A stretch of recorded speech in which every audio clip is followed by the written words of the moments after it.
William Shatner, the legendary William Shatner, with us here on Tiki and Tierney, CBS Sports. And he watched Tiki, too.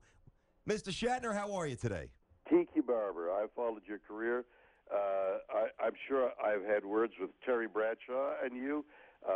It's a pleasure to talk to you. It's a pleasure to talk to you as well, man. We've had a lot of fun with the space shows over the course of our show. Obviously, my partner over here, Brandon, is an enormous Star Wars fan. Huge. We must pity him and be gentle with him. But guess what I'm a fan of? I'm a fan of Doctor Who. And I was just following you. I was looking at your Twitter account. Someone asked you if you would ever play Doctor Who, and you said there was only 2 Kirks, and there's like a bajillion Doctor Whos. Why wouldn't you do Doctor Who? You'd be good at Doctor Who.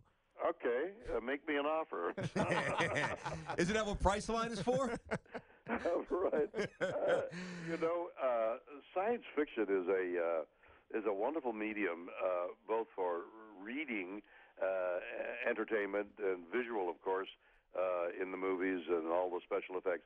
It is it's a way of telling, trying to explain these phenomena you see in the night sky, or in a telescope, or in your imagination, that zip across the sky, that light in the sky, was that a little green man? And these programs and these books like Zero G seek to explain it in a mythological way.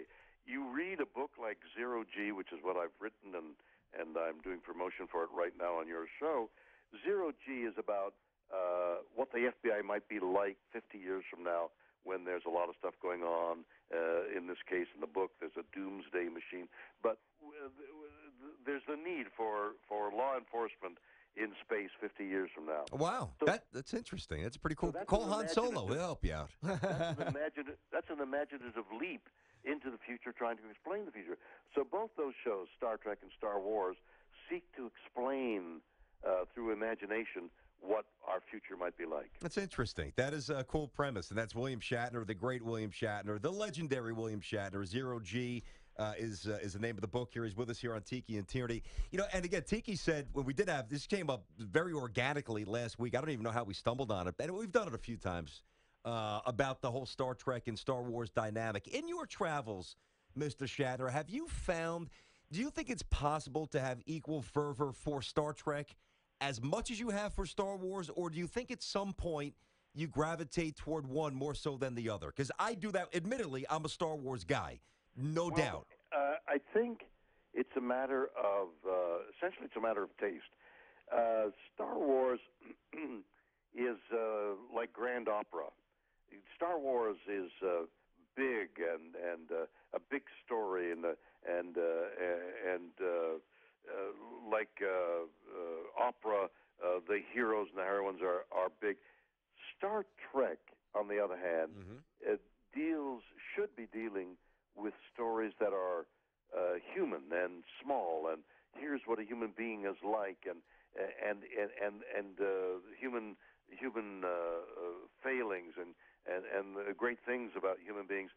That's what Star Trek is about. So, given your appetite for grandiose operas and big opportunities to have large battles and as against a human failing, you could do both and be there. How much input did you have into the character of James T. Kirk? Because one of the things that I remember as a kid watching Star Trek was that you were seducing everybody. It was just an alien. I want that. Insatiable sexual appetite. Well, exactly. Depends. How much did I contribute? Well, I played the part, and we would have talks with the writer. And as time went on, if you do three years, which is what I did in a series, by that time you know everybody. The writers know you. They know your characteristics. They even know a lot about your background, so they'll introduce stuff into the character that was part of your background. I wrote a series of books about Star Trek and Captain Kirk. After the movies that I did they changed the cast to the Next Generation. They allowed me to write half a dozen books using my own life in an autobiographical sense, on Captain Kirk. So the things that happened to me in life, I foisted onto Captain Kirk. So my version of Captain Kirk is very much like me. That's awesome. Talking to William Shatner, he's got a new book out. It's entitled Zero G, a novel. He's with us here on Tiki and Tierney. Obviously, incredibly different genres, but if you close your eyes, and our audience, everybody, no matter how old or young they are, they can relate. You know, you say the word MASH, we have an image that flashes through our mind about the great TV show MASH, All in the Family for different reasons, The Cosby Show, Seinfeld, and Friends, and obviously the same thing applies to your show for a different genre, but Star Trek. I don't understand, and please enlighten us, for a show that was so popular and has such a fabric of American culture, why was it only on the air for 3 years? Well, of course, I've been asked that before, and I did a book on it called Get a Life, and I did a documentary called Get a Life. My final observation, and the due diligence I did on the book, I arrived at the conclusion people came to these conventions and ascribed to it so they could see each other and form a bond with each other. Mm-hmm. But in further examination, I came to the conclusion that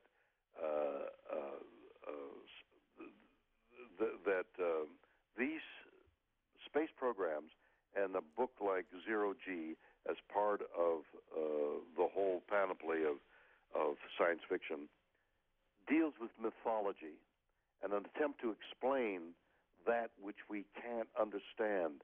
I mean, quantum physics is mysterious enough, but then if you go into trying to explain Little Green Men or time travel or all the things that science fiction attempts to think about, mm-hmm.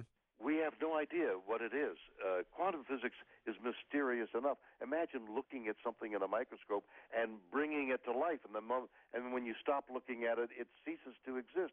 How incredible! But that's science fact. Yeah. So you basically run out of ideas after a while. You can't run out of ideas because it's so mysterious. What is really mysterious, what is really out there, is so bizarre that it pales. Science fiction. Science fiction pales beside the reality that astrophysicists are imagining. I mean, prior to a dark hole being